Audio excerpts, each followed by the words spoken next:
This than for the Knicks and having Corbin take a shot, make it, and draw a foul. This is a 2-point situation now instead of potentially a 3-point situation for them. Corbin's first free throws of the night.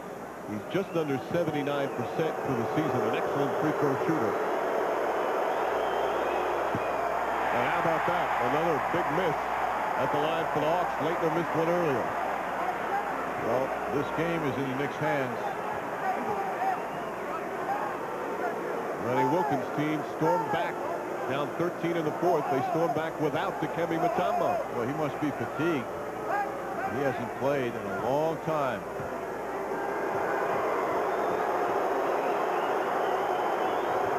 Corbin's second one is good. Knick lead is 3, 7.8 remaining. Starks quickly fouled by Smith. Less than a second goes off the clock. And John Starks will go to the line. Starks can seal it by making 2. Well, the Knicks, you know, are very pleased to have somebody like Starks, who's just about an 80% foul shooter, 79.4, and of course Allen Houston was ready also to get that inbounds pass, an 86% foul shooter. Starks, his first trip to the line tonight, and he's at 79%, as you mentioned. Similar to last night, he was on the line and made the shots. Misses the first. Starks tonight, 16 points, a season-high 8 assists in a season-high 42 minutes. It's his first start of the season tonight. And Starks got the call to begin the game.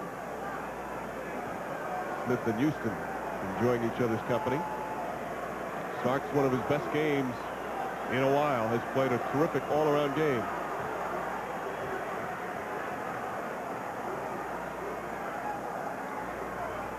Second one off the mark. Corbin, the rebound, and timeout call by the Hawks. And the Knicks give Atlanta some life. 5.9 remaining in the fourth. Knicks holding on to a 3-point lead. Dikembe Mutombo, who's been on the bench most of the second half, watching as Starks missing the free throws. That's reaction from Starks. Hawks still have a 20-second timeout, so if they can't get it inbounds, they can at least call a timeout. Well, the stage is set for Steve Smith to do what he did last time they met on January 11th. He hit the winning shot, ironically, after Starks missed a free throw with 13 seconds left in that last meeting. That was a 2-point leaner between two defenders. There you see the 3-point shooting. They are 4 of 10. Smith is 0 for 3 from 3-point range tonight. Leitner 1 for 2, Rick Hasner 1 of 1, and Ty Corbin is 2 of 4. Stark certainly thinking about the free throws. Now has to worry about playing defense. Well, on this inbound now, we're going to have a change with Allen Houston going to Steve Smith. Corbin, Rick Hasner, Leitner, Anderson, and Smith on the floor. They're not going to guard the inbound pass, so they're going to double team whoever gets the ball. Rick Hasner, a good shooter from 3-point range. Ward knocks it away. Rick Hasner gets it back, and there's the foul. And the Knicks over the limit. They will not let the Hawks take a 3-pointer. Rick Hasner goes to the line. Good foul. Good foul.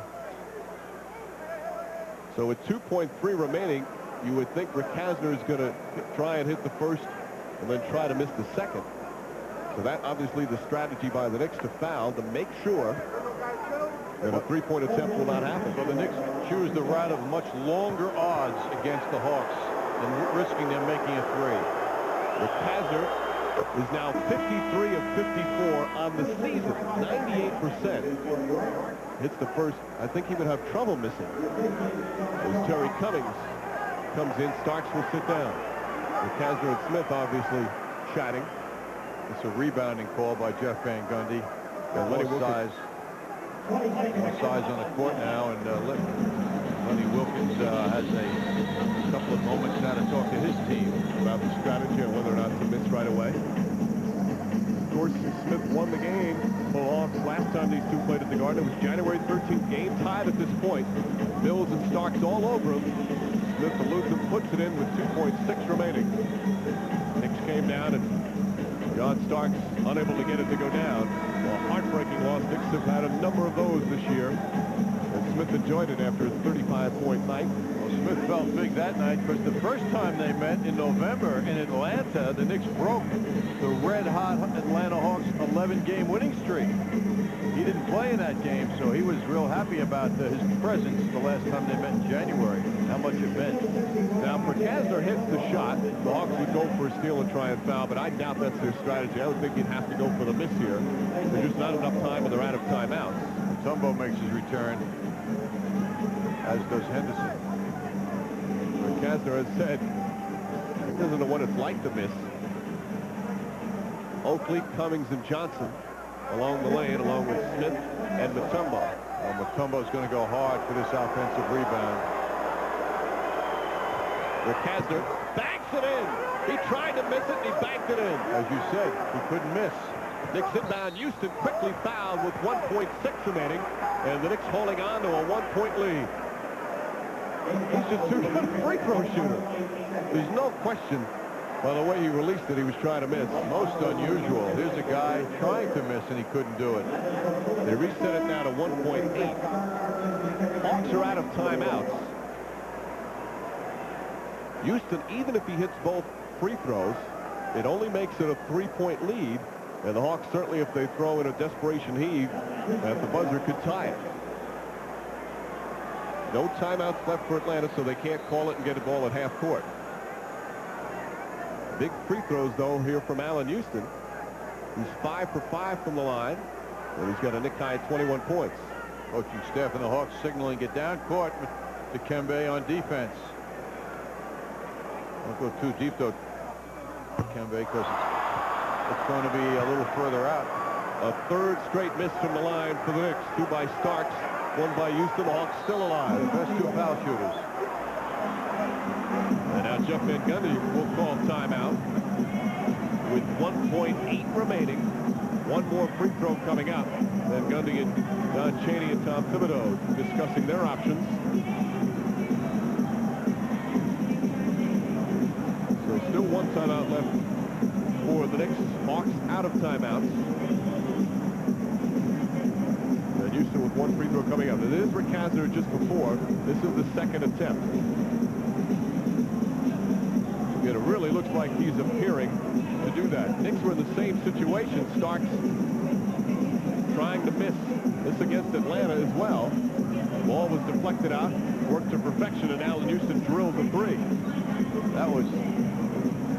That tied the game. Excuse me, Mike. That was seconds before the dramatic ending, which was concluded by Steve Smith. But that was an amazing play, showing that this can happen on the intentional miss. Now you wonder. Again, with the Knicks 1 timeout, you wonder if the Knicks would be better off missing one right now. Because if they miss, the ball caroms off. It's going to take a second or so. Hawks would just have to chuck it.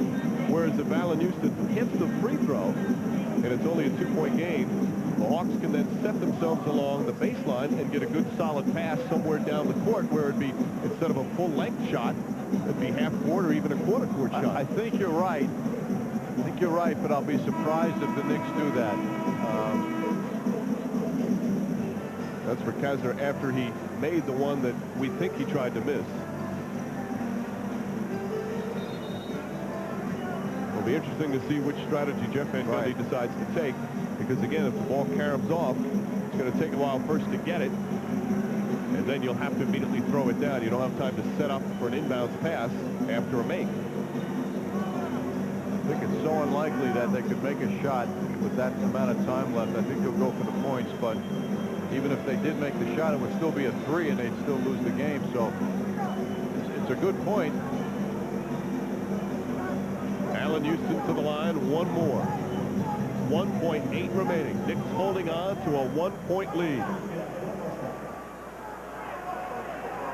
Houston tries to miss it.